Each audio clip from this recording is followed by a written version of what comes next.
ajarkan pada anak kita di usia itu berterima kasih dan memohon maaf. Itu etik. Kalau bapaknya baik di rumah, kalau enggak, ayo. Emaknya arisan, bapaknya main golf, anak-anaknya jadi apa? Kalau sekarang partai koalisi ngumpul di istana semua, lalu kalau anak buahnya ngomong ditelepon oleh ketua umumnya, terus mau jadi apa? Bagaimana ngontrolnya? Dan itu kejadian, saya nggak ingin menyebut menterinya ya, pernah saya bentak menteri itu. Oh gitu? Nah, karena meleceh, agak sedikit, bukan melecehkan, tapi cengengesan seolah-olah dia mau biar saya ngelawak gitu. Saya khawatir. Wong saya serius marah-marah aja belum tentu dianggap sama orang. Apalagi saya bercanda gitu. Cicilan. Enggak, bahaya banget. Coba sakit jiwa nggak tuh Peter Gonta guru kita. Aduh ya Allah. Bawa masih kolonel. Presiden. Iya. Beban hidup saya sudah terlalu berat. Caleg gagal lo bro. Kali ini tamu saya adalah Bang Miing, Deddy Gumelar. Miing Bagito. Kita langsung aja. Selamat malam. Apa kabar Bang? Malam Pak Jilal. Saya merasa terhormat berada di podcast ini dan merasa deg-degan soalnya serius banget. Yang diajak ngomongnya berat-berat banget, yang otaknya penuh gitu loh. Kalau kita orang yang kakak pendidikan, mungkin satu-satunya DPR dulu tahun 2009 2014 itu. Satu-satunya anggota DPR. Saya nggak ngerti. Saya tidak berniat menipu pemerintah ya. Jadi? Atau negara. Satu-satunya anggota DPR yang tidak punya ijazah SMA cuma saya loh. Oh oke. Tapi nyatanya bisa lolos. Karena sekolah saya STM. Jadi nggak perlu dibuktikan. Nggak perlu dibuktikan soal Nggak usah ada ijazah. penyelidikan. Bener dong. Iya kan? Iya. Bang Miing, Ya. kita mulai cerita soal ini deh. COVID. Bang Miing sempat kena waktu itu kan? Saya sempat kena dan istri. Jadi istri kena lebih dulu, sebulan kemudian. Waktu dia sakit kena pertama di rumah, saya ngerawat. Oke. Dengan beraninya. Orang kan menurut saya sih COVID itu berhasil. Dalam pengertian menaklukkan psikologis manusia gitu. Secara kejiwaan semua orang menjadi mencekam dan takut. Pernah kebayang nggak Bang sih? Ada COVID itu? Enggak. Enggak. Justru karena tidak pernah terbayang dan kita mungkin karena terbatasnya knowledge, kita tidak pernah tahu tentang zaman Belanda dulu ada peristiwa malaria jamurus semacam itu juga gitu loh. Oke. Itu keterbatasan itu kan. Begitu sakit dan begitu benci pemerintah segala macam. Anak saya pun datang itu pakai baju segala macam itu. Astronot itu. Oh, baju astronot itu. Aduh. Dan nganter istri itu ke sana, anak saya masuk ke dalam karena mantu tuh dokter. Jadi pakai baju yang semuanya kayaknya takut banget ketemu orang. Kayaknya orang semuanya menjadi musuh. Semua orang menjadi virus gitu. Itu betul. COVID berhasil loh merubah jiwa orang loh. Sebulan tapi saya nekat. Daripada dengarkan orang mati ini, daripada nanti gue bini ada apa-apa istri, lalu kita tidak sempat merawatnya, itu lebih menyesal lagi. Nggak apa-apa deh, kita kena. Oh, di rumah, dirawat sendiri. Akhirnya hanya minta resep-resep dari mantu itu, anak mantu itu. Ya betul. Tapi lama-lama dia udah kepayahan, udah sampai harus pakai oksigen, ventilator. Itu udah betul-betul parah. Masuk ke Wisma Atlet. Oke, itu sebulan kemudian aku yang nyusul. Iya. Aku yang nyusul. Dan lama itu. Dan satu-satunya yang tinggal di mana di Wisma Atlet yang tidak diberangkatkan untuk olimpiade ataupun pertandingan lainnya kita itu. Iya loh. Bayangkan loh, 16 hari di Wisma Atlet kita nunggu kapan berangkatnya ini. Sebulan ya ada? 16 hari kalau nggak salah ya, 16 hari. 16 hari ya. 16 yang mana 16 segitulah. Iya. 2 minggu lah gitu. Itu pelajaran penting yang nggak pernah terbayang ya. Satu rumah sakit dengan istri pun nggak ketemu, padahal sama-sama ada di gedung itu. Sama-sama di situ. Iya. Siapa duluan Bang yang keluar? Dia, karena dia duluan masuk. Oh, itu duluan. Dia duluan masuk. Tapi dia lebih parah berarti dari Lebih parah. Dia harus pakai inkubator. Ventilator. Dulu kita sudah lama ya. Iya. Saya cerita lama-lama dulu lah. Tadi saya cerita sama anak Pak Jira, saya ketemu papa kamu tuh 92 gitu ya. Dia sama di RCTI dulu. Waktu masih sama-sama di broadcast.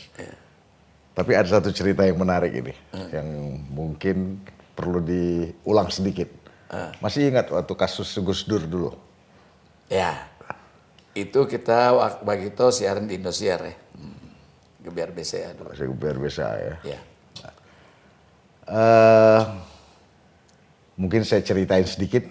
Itu kan gara-gara abang Menirukan gaya Gus Dur. Oke. Lalu sempat rame. Dan begitu saja selesai ketika kita sudah ketemu sama Gus Dur ya. Persis. Gitu. Apa bedanya yang dulu sama yang sekarang, Bang? Kan Pak Jila juga ikut sibuk kalau nggak Ya salah. iyalah, saya ikut sibuk. Mesti ke kantor ini, kantor institusi ini, padahal nggak ada urusannya Nggak ada gitu. urusan. Wah, semua orang manfaatin momen itu ternyata ya. Wah, bukan main, di Indonesia tuh proaktif dalam rangka memang dia punya kepentingan tertentu gitu. Sampai kita diundang ke Balai Sarbini, ingat nggak? Iya, kepala saya itu terakhir sudah Terakhir. selesai. Jadi itu waktu itu sebetulnya sih pertanyaannya gini, ketika saya pertama kali menerukan Gus Dur saat itu menjadi masalah. Tapi setelah saya itu, mereka menerukan Gus Dur dengan cara-cara yang sama, itu nggak ada masalah gitu. Ya.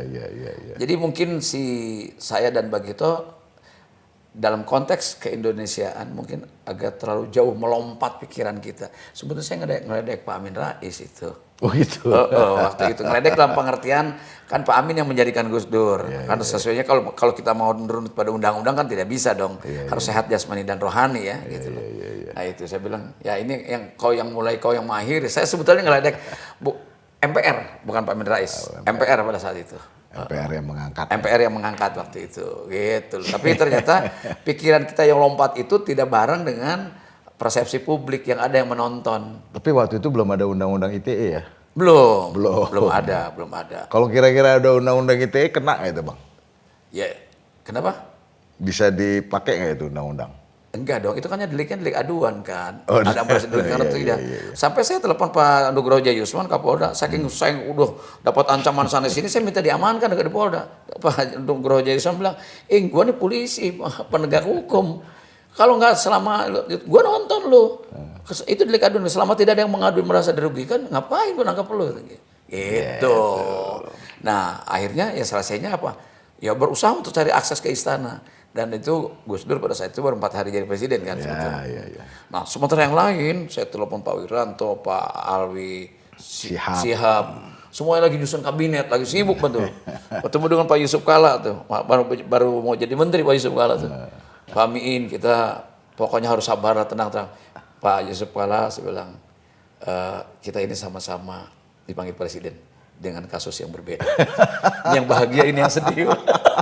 Kalau Bapak kan mau jadi menteri, ada AHS Hikam segala macam. Ya seru lah, itu sebuah perjalanan karir yang harus kita lewati.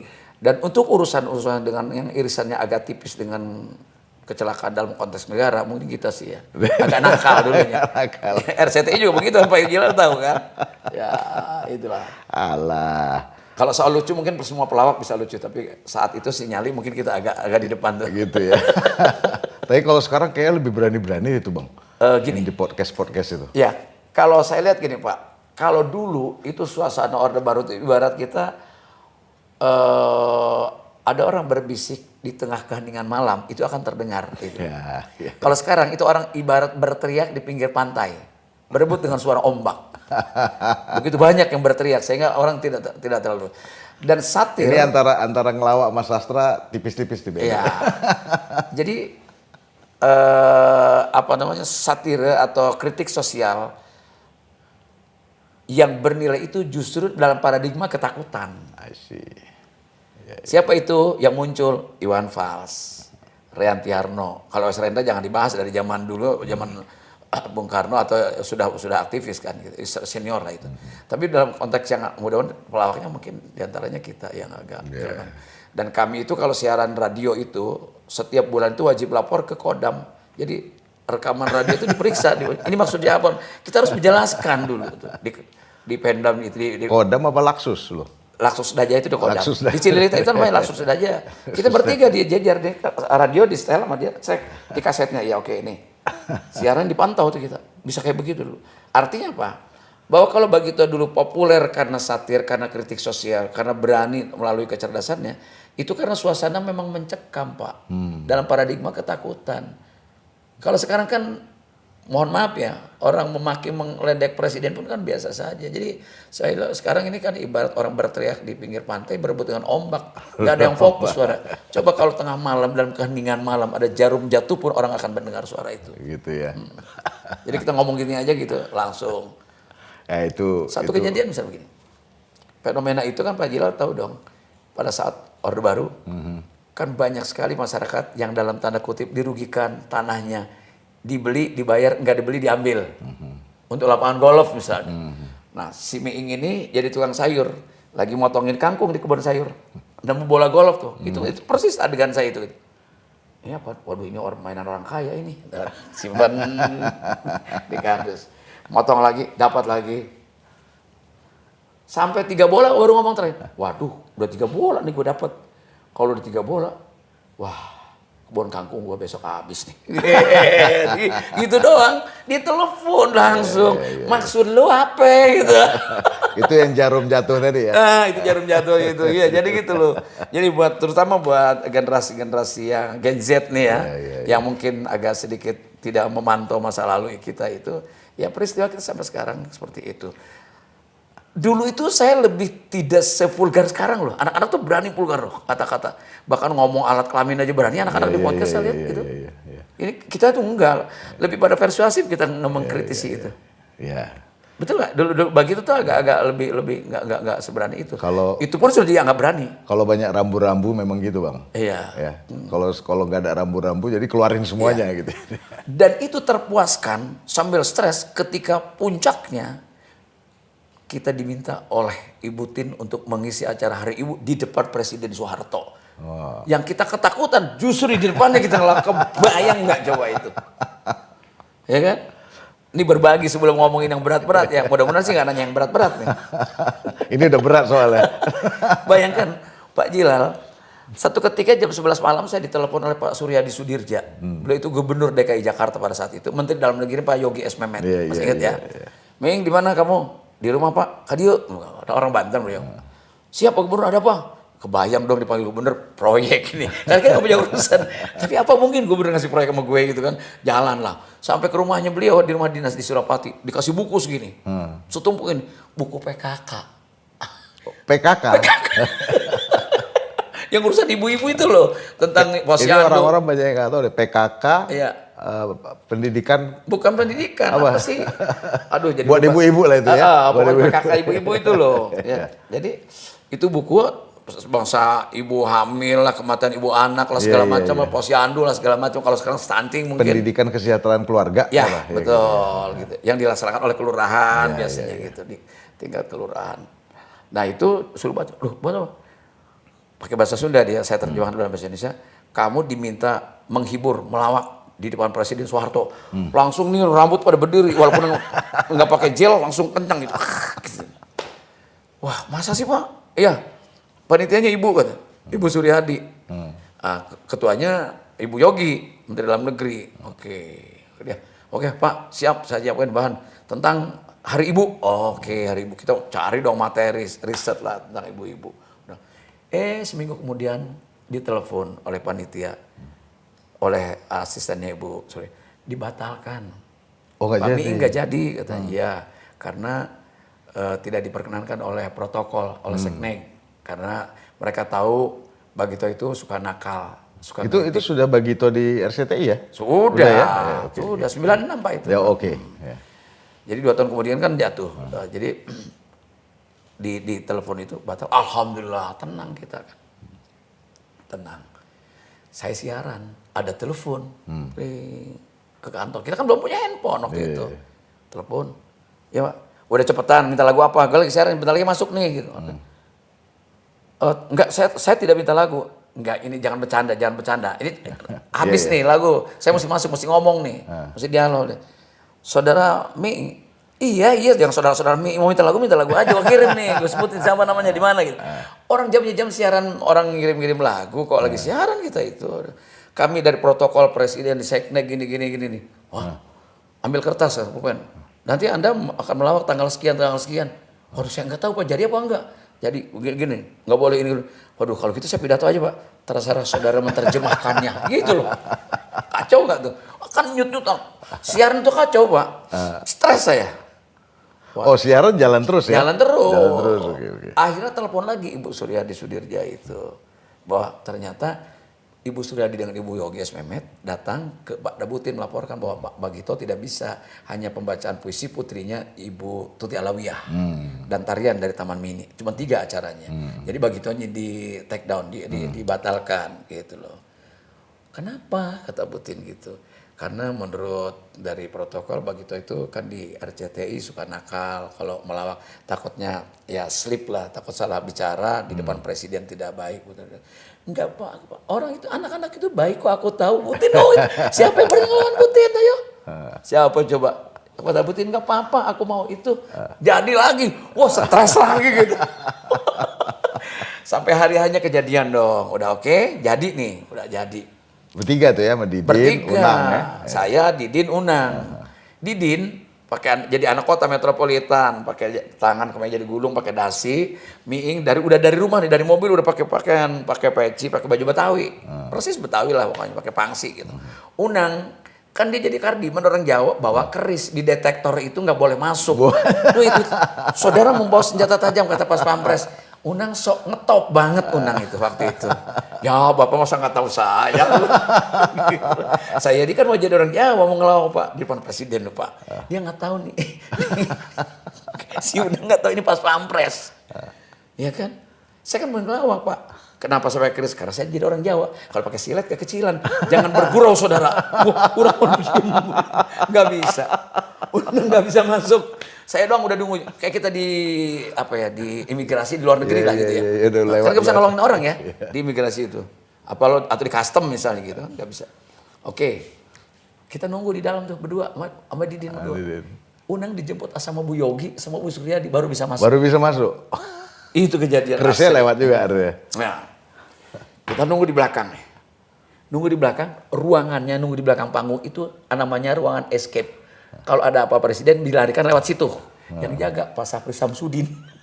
Kalau pakai batik pengawal itu kan sini ada pistolnya di sini. Kita lihat gila Din, pistol Din. Kita ngelawak nggak ngeliat pistol aja belum tentu lucu. Ini ngeliat pistol bagaimana mau lucu ini? Iya loh, stres gue loh. Aduh banget. Waduh. Duk. Aduh. Giliran kita manggung dipanggil sama MC. Demi kan tadi pembacaan puisi. Kowad gitu ya. Putrinya Ibu Tuti Alawiyah, Siva. Di kelas 5 SD itu ada. Dan yang berikutnya kita hadirkan lawak Bagito. Terus yang mau tepuk tangan kayak gitu siapa?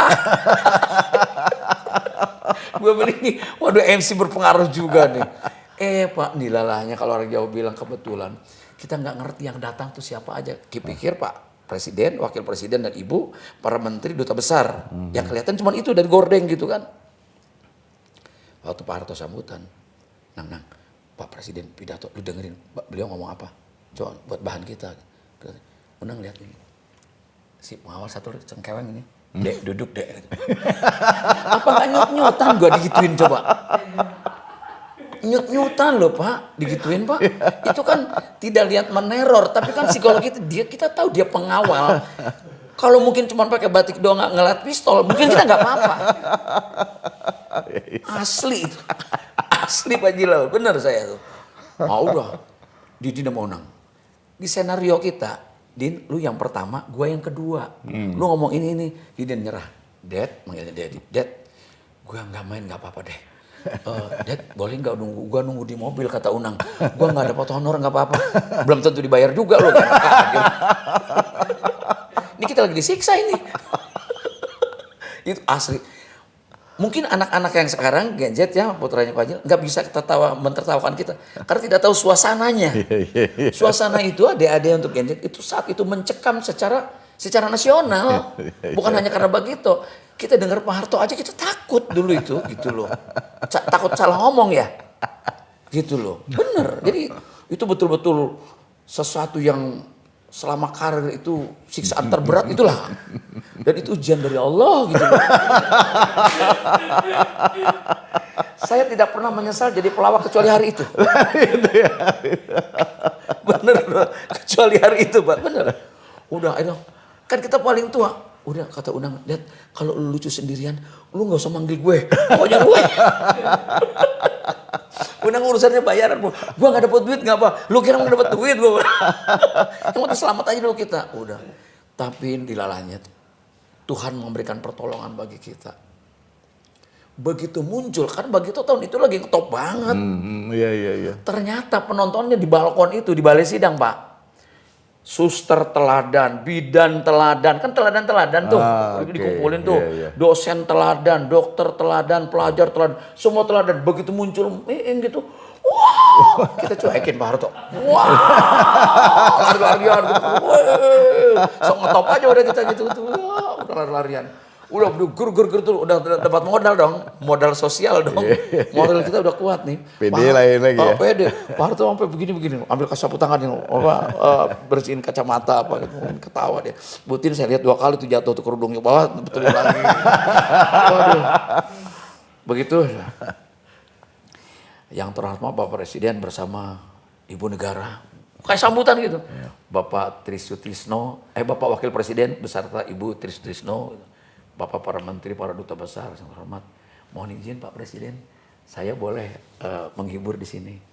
Pak Harto gini nih. Dasar ternyata Bapak Presiden kita baik banget. Saya bilang dalam hati nih, ya Allah Bapak terima kasih Bapak sudah tersenyum. Karena kalau Bapak tersenyum itu adalah ibadah untuk Bapak. Wah, mulai ulang ketawa.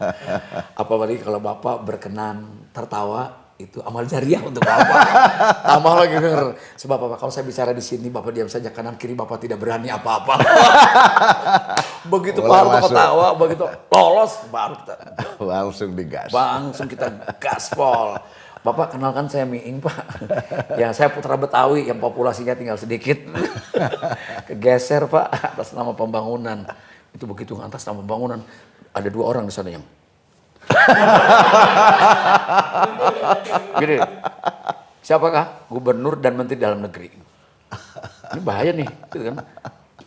Saya baru pulang habis ziarah dari kuburan engkong saya. Kuburan engkong saya sekarang adem. Pondok Indah Mall. Mall pertama di Jakarta itu. Mall pertama itu Jakarta. Sekarang kuburan kong saya adem. Dulu kuburan kong saya itu adem, terima kasih Pak sudah dibangun, bagus banget. Cuman saya waktu jarah pertama aja baca bismillah saya dibawa, begitu amin ada di atas. Ngetanya saya jarah di tengah jalan. Itu Pak Harto ketawa, Presiden ketawa, Budin ketawa, semua pecah udah. Dari situ baru main dang. Alhamdulillah Bapak sudah bisa tertawa, saya lega sekali. Berarti kalau Bapak bisa tersenyum dan tertawa, keamanan saya pulang sampai rumah ya Pak ya. Pulang kami sampai rumah dan nggak keguntur Pak. Gitu loh. Oh disebutin tuh? Disebutin, asli disebutin. Dan saya hafal dialog itu, saya hafal betul. Sampai sekarang saya hafal. Iya bener. Dan Pak Harto baik banget ternyata. Kita ajak ngobrol aja gitu. Itu kan, wow. Yang itu udah terjadi dong, udah selesai nih. Dikasih waktu cuma 10 menit. Kita 25 menit nggak di stop. Oh, gelonjor aja gelonjor. Baru Unang pada Pak Presiden, anak Jogja nih, baru pada berani tuh di Unang ke dalam hati gue, lo pada berani sekarang gue jadi bumper di depan. Gitu. Begitu pulang, Pak Sapri sama pengawal yang lain, selamat dek Bapak tersenyum, selamat dek Bapak tersenyum. Dalam hati tadi gue serem. Nggak jadi gue cabut pistol nih gitu ya. Kita langsung keluar. Ke ruang makeup ganti Pak Wahono, Abdul Ghafur, Ibu Kemala Motik siapa? Dek, selamat ya Dek, selamat. Selamat itu tidak congratulation, tapi lu aman gitu loh.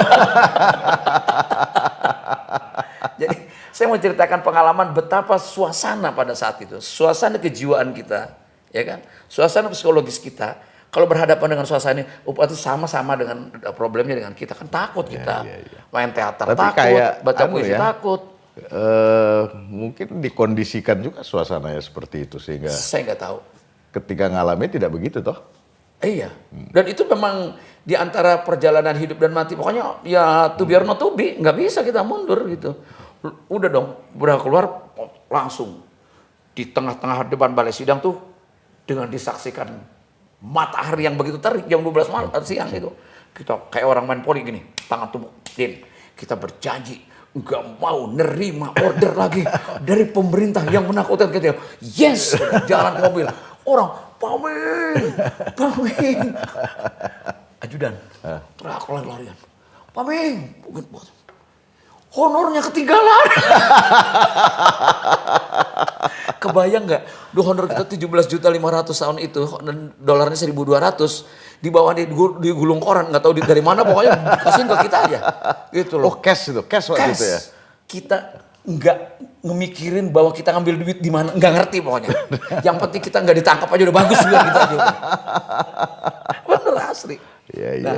Udah asli.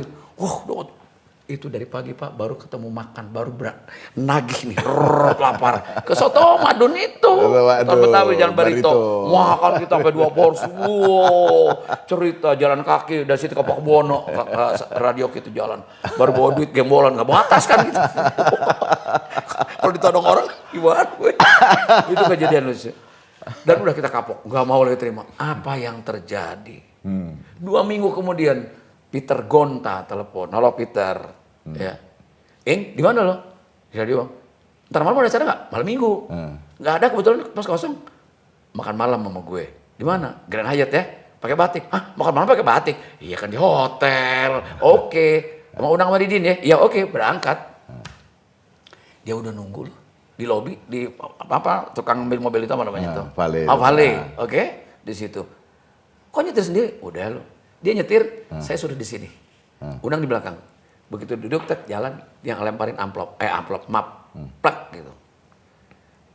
Lu warga negara Indonesia yang kedua, lihat tanda tangan presiden. Indovision keluar izinnya. Oh. Makanya dia gundulin rambutnya tuh. Lihat, wih gila. Ini kan izin presiden ya. TV berbayar. Iya. TV satelit. Oke. Loh, kata kita makan di Grand Hyatt. Bosan makan di sini. Mau mana? Kita cari suasana lain. Ya, gue lagi seneng nih, gitu. Pokoknya muter-muter, jalan Cemara, jalan apa tuh ya. Dibawa ke Cendana, dong manggung di depan lebih dekat lagi. Coba sakit jiwa nggak tuh Peter Gonta, guru kita. Aduh ya Allah, Pak Peter, ini kita kan Cendana. Ya lu tahu ini rumah siapa? Bowo masih kolonel. Presiden. Iya. Pak Prabowo masih kolonel. Kita dapat dasi dari beliau. Beliau itu jabatannya dan Pusdikpasus, Komandan Pusat Pendidikan Pendidikan Kopassus, waktu Jajar, kolonel. Itu. Jadi gue dikasih dasi sama Prabowo waktu itu. Jadi Pak Peter, lu jangan ikut itu. Yang nonton siapa? Ada Adi Guna Sutowo, almarhum. Ada Pak Jiwandono, ada Mas Tommy, ada Mas Sigit. Eno masih kecil-kecil dulu. Panggung. Cucu-cucunya Halloween. Kita kan orang kampung, nggak tahu Halion yang ada walu-walu di depan itu. Ada walu-walu di depan, labu ya. Terus emaknya ya ada Mbak Mami apalah ngejar-ngejar anaknya jadi setan-setanan itu loh. Gitu. Udah. Pak Peter, ini gimana saya? Mau ngelawak, ya lu kerjaan lu kan ngelawak. Gua tahu lu cerdas, lu pasti bisa. Nggak ada persiapan. Kalau hari ibu kita seriset loh tentang hari ibu. Ini kagak. Kalau perlu dihafalin lagi ya. Ini enggak. Unang lagi sama Didin. Gua di jalan, di mobil aja. Gua nggak usah dapat duit deh. Nggak apa-apa gua. Unang bilang sama Didin. Udah kalau lu lulus sendirian aja. Gitu. Kita jadi martir di depan gitu loh. Berdiri cuman mikrofon. Ini yang nonton dia pada berdiri. Ada Mas Tommy segala macam. Sekitarnya cucu-cucuan di bawah itu. Anak-anak cucu Eyang, anak Cendana. Tadi waktu maminya nakut-nakutin, jadi setan-setan. Takut nggak? Enggak. Anak-anak kecil itu cucu-cucunya enggak. Keren. Jangan takut. Anak Cendana nggak boleh takut sama setan. Sebab di depan banyak pas pampres. Setan nggak berani masuk. Kata Adi Guna almarhum, lu anjing lu Ming. Iya, kakinya dia nendang gue. Sebelahnya saya manggung di sini dia di situ. Lu anjing lu Ming, lu anjing. Lu rumah siapa lo? Lu rumah siapa lo? Gak ada pilihan kata, tapi gimana? Ngasuh anak-anak kayak ya. Ayo anak-anak, udah ger-ger Unang baru muncul Didin. Udah mateng, datang tuh anak dua tuh. Udah tinggal makan istilahnya. Udah, itu kejadian. Bayangkan, kita stres belum selesai dong di balai sidang. 2 minggu kemudian manggung di depan lebih depan lagi. Aduh gila. Dan itu keluarga full ya berarti? Full keluarga. Keluarga dan koleha atau besan dan sebagainya. Jadi karir Bagito kemarin 2023 bulan Oktober tanggal 28 itu usia Bagito 45 tahun. Saya datang kayak itu. Iya Pak Jilal datang kan? Iya. Ya 45 tahun. Oke. 45 tahun itu yang tidak bisa dilupakan dua peristiwa itu. Dua-duanya urusan dengan presiden. Itu aja. Jadi kita punya catatan gitu. Baik dengan Gus Dur maupun dengan Pak Harto gitu. Setelah itu ada lagi satu Bang. Apa? Sebelum JLC ya. JLC. JLC sebelum Bang Karni sekarang JLC. Ya perlu tahu JLC juga nih itu. anak-anak muda itu. Kalau kemarin kenal Indonesia Lawyers Club, Lawyers yang Club. dibawain Bang Karni Ilyas, itu sebelumnya ini produsernya Pak Jilal, saya hostnya. Namanya masih Jakarta Lawyers Club. Yang suplai bahannya Karni Ilyas dengan Pak Denny Kailimang. Nah, Ada itu nggak? Ada yang berkesan nggak itu waktu itu? ada sih. Apa itu? Gue tidak ingin menyebutkan namanya ya. Iya. Jadi ada narasumber kita yang saya diantaranya adalah Pak Muladi.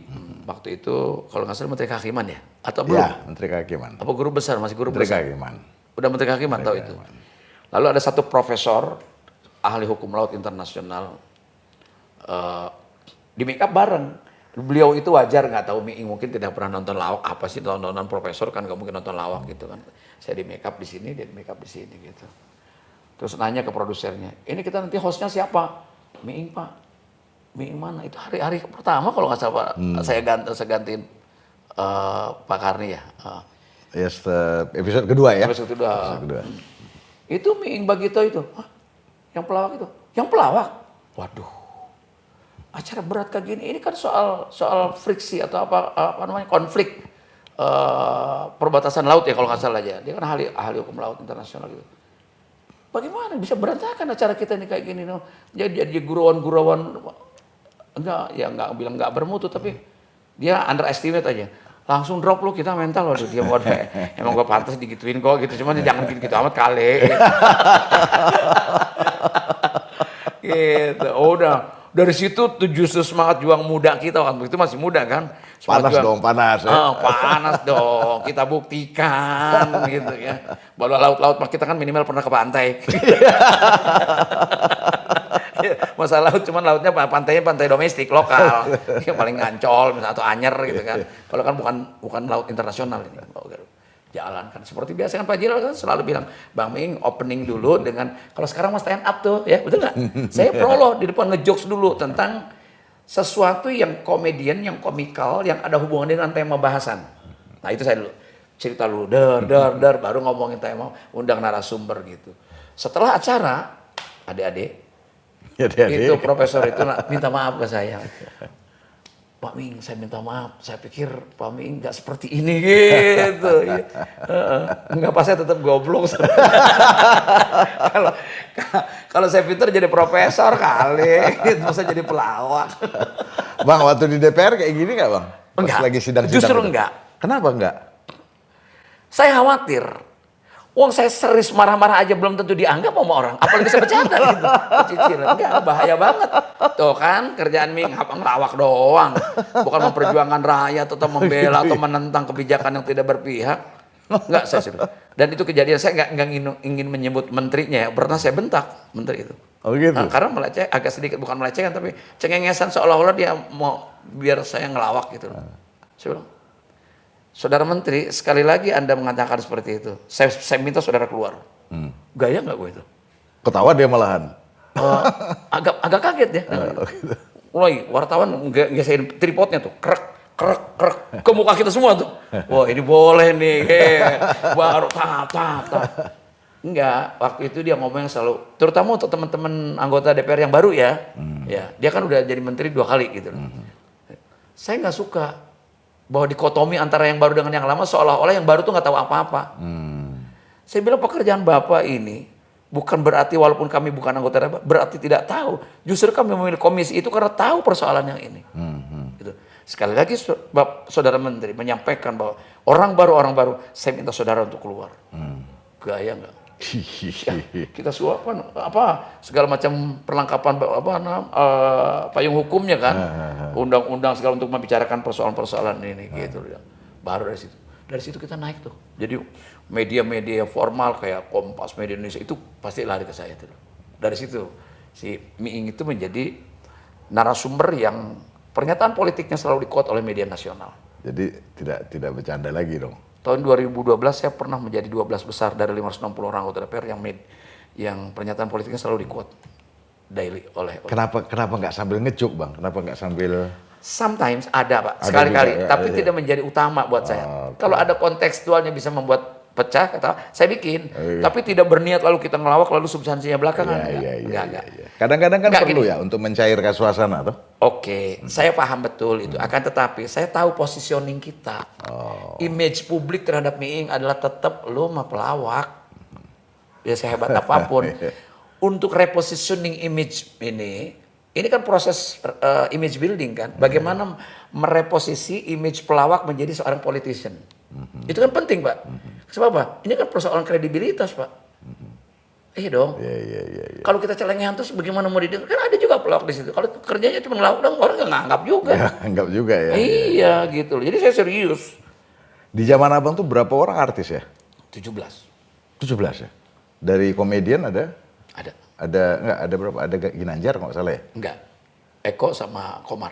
Oh Eko sama Komar. Kalau artis lainnya banyak. Ada Jamal Mirdad, ada Vera Melinda, ada Primus waktu saya terus. Ada 17. 17 ya. Tapi yang telah masuk menonjol yang masuk ke wilayah media-media serius seperti TV One, Metro TV, Kompas, Republikan. Abang ada Itu ya? cuma 4 orang. Saya, Rike Diah Pitaloka, Rike, dari PDI. ya. Dua-duanya dari Golkar dan PDI. Kemudian Nurul Arifin sama Tantowi Yahya. Oke. Yang selalu mengisi ruang-ruang pemberitaan yang serius. Dua Golkar, dua PDI Iya, jadinya. saat itu. Iya. Setelah itu makin banyak ya artisnya bang? Saya nggak tahu persis jumlahnya ya, tapi zaman saya ada 17 orang kalau nggak salah. Setelah itu lebih banyak atau lebih sedikit? Lebih banyak. Lebih banyak lagi. Kenapa bang artis-artis banyak yang jadi anggota DPR? Saya paling tidak suka juga dikotomi tentang latar belakang orang.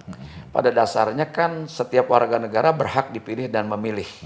Artinya pekerjaan apapun. Bahwa tidak menjadi hak absolut para politisi anggota partai yang berbelas tahun di situ lalu jadi anggota DPR. Atau dia lebih fasih persoalan berpolitik dibanding orang kita yang baru. Enggak juga. Gitu loh. Banyak juga yang anggota partai yang lama di situ ketika ngomong juga nggak berani juga ada gitu. Karena menurut saya menjadi anggota DPR paling tidak persyaratan akademiknya memang mesti tinggi. Kalau saya lihat apa?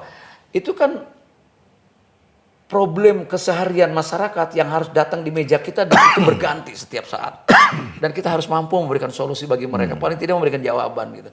Nah, otomatis dibutuhkan wawasan, bukan soal latar belakang, Pak. Kalau menurut saya. Banyak juga yang sekolah kok. Gitu. Tapi kalau ngomong juga ngaco juga gitu loh. Ada. Jadi nggak ukuran menurut saya. Jadi saya tidak sepakat kalau 5 tahunan ritual 5 tahunan pasti kalau artis itu jadi sorotan karena mungkin dia public figure.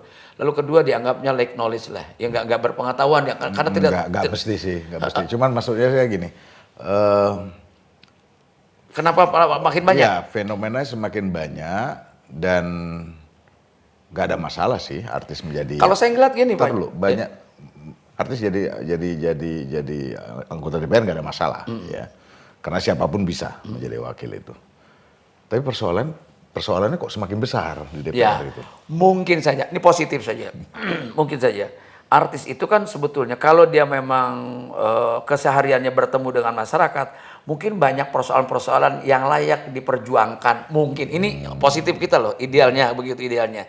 Walaupun pada akhirnya juga jarang juga yang muncul nama-nama artis itu sebagai seorang legislator lah sebut saja. Bicara ketika ada polemik undang-undang. Zaman saya membahas undang-undang tentang perbukuan, tentang undang-undang pendidikan kedokteran, dan kemudian juga undang-undang benda cagar budaya. Itu saya betul-betul incas, betul-betul berdebat dengan publik, lalu ngundang para pakar, profesor dari perguruan tinggi untuk bisa sharing. Justru saya bilang, di DPR itu, keluar dari DPR 5 tahun itu harusnya knowledge orang bertambah. Mestinya. Nggak kebayang loh, saya harus duduk di ruang seminar di Groningen, di rumah sakit universitas di Belanda itu, mendengarkan para profesor. Ya, ilmu tentang bagaimana metodologi melahirkan para dokter di Belanda misalnya. Kita akan menyusun undang-undang pendidikan kedokteran. Itu kan kesempatan bagus untuk dapat ilmu. Kalau kuliah ke sana berapa itu? Gitu loh. Belum tentu keterima lagi ya. Belum ketemu keterima nih. Dan saya Soalnya nggak ada jasa SMA kan tadi. apalagi jasa gue STM. Nah, kadang orang ngapain sih DPR itu kunjungan ke luar negeri mau studi banding? Nggak bisa cuma lewat internet, nggak bisa Pak, harus empirik Pak, harus ketemu dengan Harus mereka. datang, harus lihat. datang, nggak bisa. Bagaimana mungkin kita bisa beradopsi tentang sistem yang dibuat oleh Turki tentang turisme sejarah di mana di Hagia Sophia, di Blue Mosque, kemudian di Tohkapi, museum dan sebagainya. Kalau kita nggak ngelihat bagaimana mereka pelayanan satu tiket bisa berapa walau tempatnya beda bisa. Sistem itu kita harus adopsi gitu. Untuk bagaimana memajukan pariwisata itu harus datang. Jadi saya berkesempatan untuk duduk di sana gitu loh. Jadi kalau ada orang yang dalam tanda kutip sinis atau ngapain nggak bisa berusaha uang negara? Nggak, kalau gitu lo nggak bisa dapat undang-undang yang bagus. Bang, itu kan bagus sekali ya. Melakukan kunjungan, melihat langsung, empiris tadi, Abang bilang segala macam. Lalu balik itu menjadi bahan. Yes. Bahan. Dan tentunya bahan itu tidak semuanya tersampaikan Iya. atau terakomodasi lah, Yes, iya. gitu ya. Karena kan dalam diskusi, dalam perdebatan dan sebagainya. Ada nggak bahan-bahan yang menarik untuk dijadikan semacam, kalau dulu nulis buku ya, kalau sekarang kan nggak perlu buku ya. Jadi, Abang bisa cerita kayak gini untuk menceritakan apa yang dilihat dulu, apa yang baik dan sebagainya, yang mungkin tidak terakomodir tuh dalam rapat-rapat itu. Misalnya gini, contoh ya, ketika saya ikut di dalam panja Undang-Undang Pendidikan Kedokteran. Di universitas itu, di rumah sakit universitas itu, di Groningen itu, saya lihat orang datang, pasien datang ke rumah sakit, kecuali dia koma banget gitu ya. Kalau mau sakit baru ini masuk di kursi roda, itu minimal 30% udah sembuh loh, masuk suasana rumah sakit itu. Kenapa? Nggak kayak rumah sakit, kayak galeri. Berhadapan dengan lukisan, berhadapan dengan bunga, lalu di bawahnya ada supermarket dan pasien boleh turun pakai kursi roda, nggak dilarang-larang, bawa infus. Jadi dia ada kebebasan, itu juga harus jadi, di kita kan sakral kalau masuk rumah sakit. Sakral. Nggak boleh geser. Yang sakit di sini jangan ditindihin di sini. Balik ke sana. Nggak boleh. Jantung bapak sebelah kiri, nggak boleh ketindihan. Sakit aja sakral di kita kan. Nggak boleh, jangan banyak bergerak ya, jangan banyak turun naik. Kencingnya nggak mau pakai teter, nggak mau pakai tempolong. Jadi banyak contoh-contoh yang tidak bisa dideskripsikan dalam bentuk tulisan, yang mungkin kalau kita nggak ngelihat nulisnya juga susah Pak. Paham nggak? Dijelaskan kayak gini kayaknya lebih bagus Bang. Justru itu. Tapi kan nggak mungkin bisa menjelaskan pada setiap orang undang-undang kayak gini loh. Bang, waktu jadi anggota DPR 2004-2009 ya? 2009-2014. 2009-2014 PDIP kan? Yes. Oke, waktu itu PDIP mengambil posisi sebagai oposisi. Ya. Menurut Abang bagus nggak adanya oposisi di DPR? Oh penting. Penting ya? Penting. Harus. Pada dasarnya bukan hanya oposisi. Kendati pun kita misalnya buat check and balance, ya? Partai kita adalah bagian dari koalisi. Anggota DPR-nya harusnya menjadi oposisi. Oposisi ini artinya bukan membenci presiden, bukan memusuhi pemerintah, tapi dia melaksanakan fungsi kontrol. Itu opposition. Check and balance. Check and balances. Itu loh Pak sebenarnya. Ini mah, lu kan kalau ngomongnya gitu, lu kan, loh ini kebijakan kalau bener mah kita dukung. Tapi kalau kira-kira menyusahkan masyarakat, kebijakan tidak berpihak, kita mesti ngomong, kasihan sama presiden kita. Begitu dong mestinya. Betul. Gitu loh. Ini perlu disadari oleh partai, oleh DPR sendiri, ya, oleh anggota DPR juga, dan oleh pemerintah, oleh semua bagian. Tidak mungkin. Kalau sekarang partai koalisi ngumpul di istana semua, lalu kalau anak buahnya ngomong ditelepon oleh ketua umumnya, terus mau jadi apa? Bagaimana ngontrolnya? Anggota DPR itu Dewan Perwakilan Rakyat. Kita ini wakil rakyat, bukan wakilnya pemerintah. Justru berhadapan dengan pemerintah. Buat apa? Bukan bermusuhan. Bagaimana mengarahkan dan menjaga pemerintah agar lurus sesuai dengan tujuan yang mensejahterakan rakyat. Kan gitu Pak.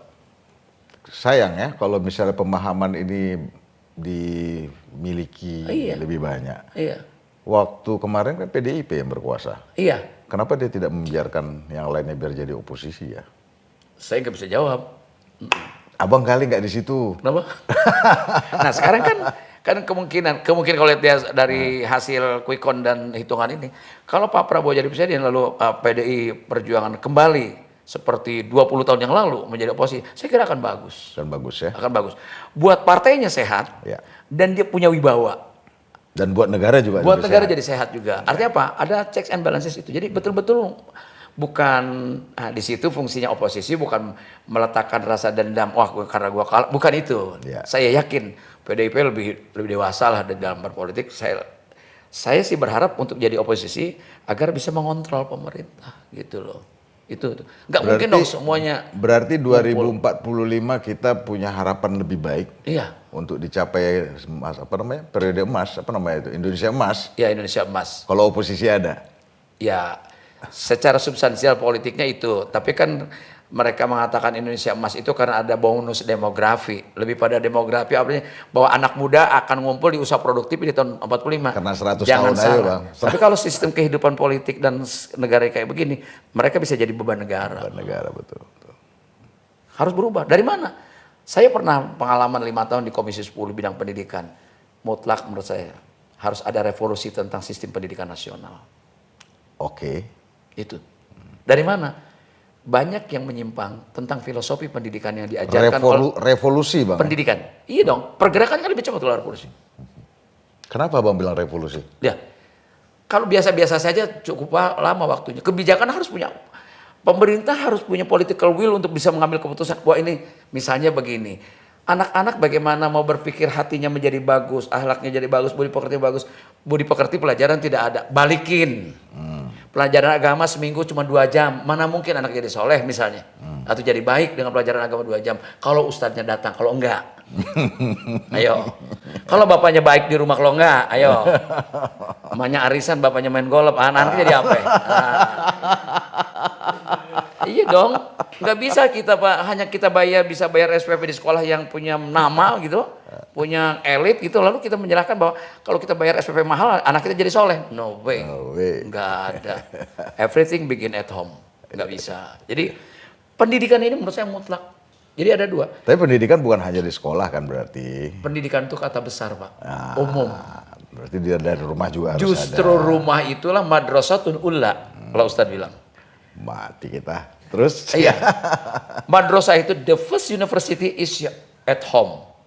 The first professor is your mother. Peradaban itu mulai dari situ, Pak. Lembaga pendidikan itu budaya baru. Gitu loh. Kita mengenal minuman, minum. Itu kan emak kita yang ngajar. Ayo. Misalnya ada sebuah gelas. Dari mana Pak Jilal tahu itu namanya gelas? Kan dari ibu kita. Coba kalau emak kita bilang, enak minum pakai golok. Sampai sekarang golok namanya. Iya kan? Iya kan? Ya iyalah. Jadi justru proses peradaban anak itu dari mulai emaknya menyusui gitu loh. Ya kan? Awas. Coba ajarkan anak-anak bahasa Indonesianya agar bener nggak pakai bahasa slang terus.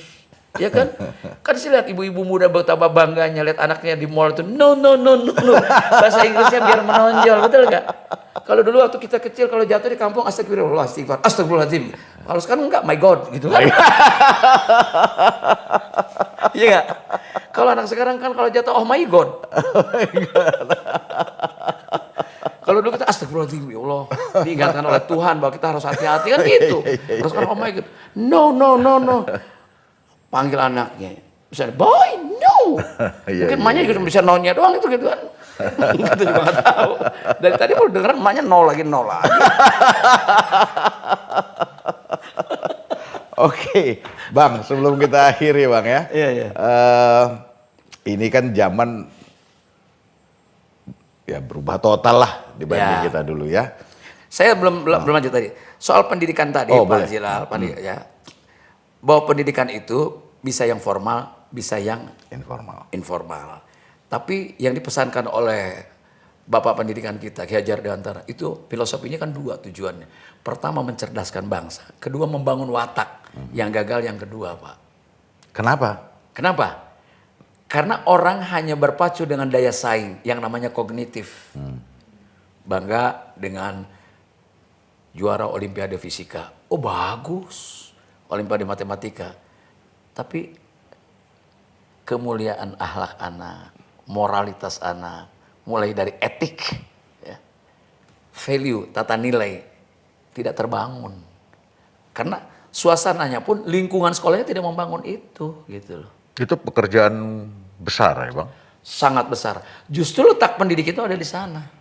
Pekerjaan besar karena itu dimulai dari tadi, dari rumah, kebiasaan dan sebagainya. Kalau misalnya kita lihat anak-anak Jepang itu dari kecil dia sudah mengerti membungkuk dan sebagainya. Ketika dia ada mobil berhenti di zebra cross, lalu dia menyeberang, dia nggak langsung pergi, dia balik kanan dulu, dia hormat, berterima kasih pada orang penyeberang, pada mobil yang berhenti. Makanya di Undang-Undang Nomor 20 Tahun 2003 itu, Pak ya, anak TK dan PAUD itu tidak boleh diajarkan calistung. Itu undang-undang, Pak. Tapi celakanya mohon pada Pak Wali Kota, pada Bupati yang punya otoritas tentang pendidikan nih. Tidak jarang, bahkan lebih banyak kepala sekolah SD tidak mau menerima murid dari TK yang tidak bisa membaca. Enggak boleh. Siklus usia orang belajar membaca umur 7 tahun, Pak. Untuk kesehatan jiwa anak, kemampuannya. Bahwa jangan dipaksa, ini kebanggaan kita agar anak kelas 5, kecuali dia tinggal di luar negeri, bahasa Inggris gitu. Membaca, menulis, menghitung. Anak TK dan PAUD itu belajar bermain. Ajarkan pada anak kita di usia itu berterima kasih dan memohon maaf. Itu etik. Sekarang coba Bapak lihat. Bapak ke kantor, kesenggol sama sepeda motor, kaca spion. Jangankan turun memperbaiki, minta maaf aja, enggak kan? Nah, itu potret pendidikan kita. Jadi apa? Gagalnya tadi. Kalau kognitifnya jago, yang pinter banyak tapi yang bener jarang. Detailnya boleh S3. Masuk juga suka miskin. Masuk juga suka miskin. Kalau ke situ suka miskin. Kalau yang suka kaya dia bener hidupnya. Suka kaya. Iya dong. Kaya tuh jiwa, ya kan? Ada yang ini tahu nggak kalau suka miskin di mana? Penjara untuk koruptor di Bandung. Bekas Bung Karno di penjara dulu di situ. Suka miskin namanya. Namanya suka miskin. Jadi kalau lu milih di situ tempat, emang lu suka miskin? Kalau suka kaya lu di luar. Hidupnya bener. Kita nggak sekaya mereka, tapi mau jalan dari Condet ke Cililitan atau dari Condet ke Tanjung Priok asal kuat boleh, bebas kan? Kalau mereka kan nggak boleh kemana-mana di situ doang. Tapi punya apa-apa, punya mobil, punya apartemen, tapi nggak boleh kemana-mana, betul lah. Sekalinya mesti kemana-mana harus nyogok petugas. Gitu. Kalau kita kan bebas. Pura-pura sakit. Pura-pura sakit. Dan sebagainya. Gitu. Nah, ini potret kita menurut saya untuk memperbaiki bangsa agar mencapai Indonesia emas di tahun 45 besok, 2045 adalah supaya anak-anak kita tidak menjadi beban negara. Please, satu, pendidikan bagi anak usia pendidikan. Ya. Kedua, penegakan hukum. Nah, penegak hukumnya produk pendidikan. Kalau mau masuk jadi aparat ini nyuap, mau masuk ini nyuap, mau pemilu mau jadi anggota DPR nyuap, semua nyuap-nyuap. Rasanya agak sulit untuk bisa mencapai itu. Pasti itu. Itu dia. Itu dia. Itu dia. Jadi kalau gitu pesan buat anak-anak ini apa nih? Anak-anak muda ini apa nih? Pesan-pesan. Kita kan sudah sebentar lagi selesai nih Bang. Kita ini ya buat anak muda ini, kita ini bukan mewariskan, tapi kami meminjam masa depan kamu lebih dulu. Jadi untuk itu rebutlah masa depan ini dengan keseriusan. Bangun nggak cukup bicara salah benar adanya di logika, tapi bangun juga baik buruk adanya di etika. Di sini. Ini yang agak kurang terawat. Dan sekarang mereka bisa mengembangkan etika dengan lebih mudah. Ya. Karena akses informasi ada di segala mana-mana. macam informasi dibanding kita zaman dulu. Untuk itu potensi secara teori bahwa Indonesia emas akan tercapai karena segala resources bisa dimiliki oleh mereka. Tapi ada satu hal. Kalau ada anak nanya, Pak bagaimana sukses caranya seperti Bapak? Saya tanya, kamu bangun jam berapa? Ya kalau ada final bola jam 10 baru bangun. Lu mendingan jangan nanya sukses, lu tidur lagi. Betul gak?